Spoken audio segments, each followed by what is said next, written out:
Hey everyone, and welcome back. So, some of you may have started hearing some chatter on social, maybe if you went to the US conference, etc., about something called Intuit Accountant Suite, aka IAS. What this is it's an AI powered platform for accounting firms to help you be more efficient and better manage not only your own books, but also have better oversight and efficiency managing your client books.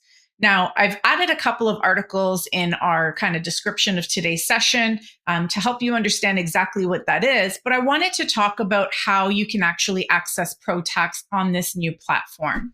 So, if we go into our product, this is what it would look like. And on the left nav bar, we see this My App section. As I hover over it, the first part up top is service delivery, and you will see ProTax there with all of the modules when I select it. Now, what is the service delivery? These are things that are going to help you be able to manage your clients better.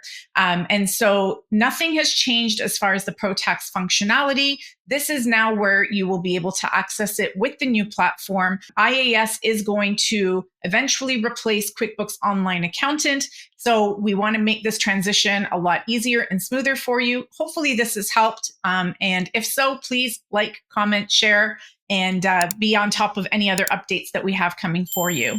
So hopefully this was helpful, and we'll see you guys again next time. Thanks so much and have a great day. Bye-bye.